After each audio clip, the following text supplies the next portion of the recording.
We've all said it. That moment when your toast lands butter side down, or the one time you forget your umbrella and boom, it starts to pour. We just throw our hands up and blame Murphy's Law. But what if we've been getting it all wrong this entire time? So, let's get into it. We're going to use a fantastic piece by D.R. Nair from Tiga.com as our guide to uncover the real and honestly a surprisingly empowering story behind this famous law. Yup, there it is. The phrase we all know and, let's be honest, kinda love to quote. It's like the ultimate expression of pessimism, right? It feels like this universal truth, like it's written into the fabric of the cosmos just to ruin our day. It's become our shorthand for fate, for bad luck, for those times when chaos just seems to be the only rule in the game. And this just illustrates that feeling perfectly. You're standing right there on platform 4, just like the author describes. You've checked the schedule, you're all set to go. And then, at the very last second, you hear that crackle over the loudspeaker. The train's now on platform 1. Suddenly, it's a mad dash. That's the exact moment of frustrating, almost predictable chaos we just chalk up to Murphy. But is that really the whole story? To get to the real truth, well, we've got to meet the man himself. So who was the real Captain Murphy? Was he just some notoriously unlucky guy whose name somehow became a legend? Or was there something else going on entirely? Okay, so the story actually begins way back in 1949 at Edwards Air Force Base.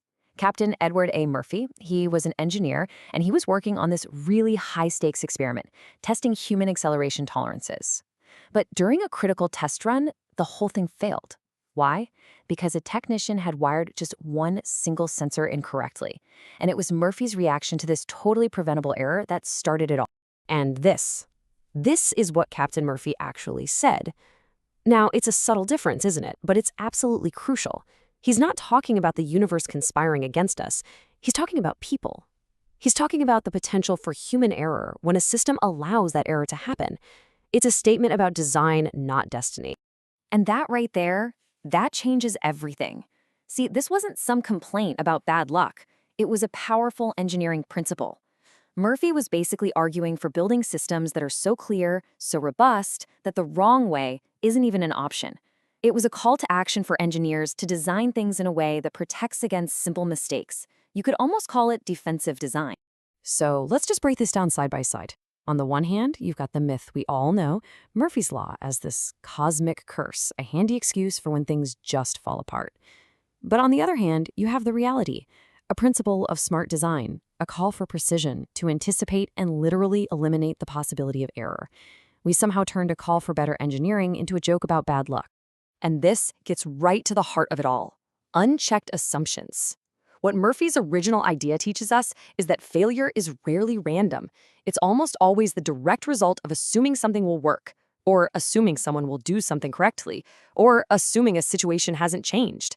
As the author says, these aren't just little oversights. They are practically guarantees of failure. So let's look at a personal story from the author to really see how this plays out in our everyday lives. This is where the abstract idea becomes super practical for all of us. All right, so picture this scenario from the article. You have a really important doctor's appointment. But of course, the car won't start. So you scramble. You grab an auto rickshaw, then a train. You're racing against the clock. You finally make it to the clinic, totally breathless but relieved, only to have the receptionist tell you the doctor isn't even in today. I mean, it just feels like the universe is personally messing with you. A classic case of Murphy's Law, right? Or was it? Was this really just a string of unavoidable bad luck? A day when the cosmos just decided to be difficult? The real failure point here wasn't the dead car battery or the crazy commute. No, it was one simple, unchecked assumption. The assumption that a 2-day-old appointment was still on. A single phone call, just a simple act of verification, would have prevented that entire chaotic morning. That is the real Murphy's Law in action. So, you see, we can actually reclaim this law. We can stop using it as an excuse for failure and start using it as a mental model for success. It becomes a tool, really, a checklist in our minds that pushes us to question our assumptions, to anticipate potential problems, and to design better plans and basically foolproof our own systems. And that's really the big takeaway here. The next time you feel like Murphy's Law is about to strike, just ask yourself this question. Are you simply waiting for things to go wrong and then sighing about it? Or are you actively looking for the potential points of failure, those unchecked assumptions, and taking steps to prevent that failure before it even has a chance to happen? The choice, as Captain Murphy himself would probably tell you, is all in the design.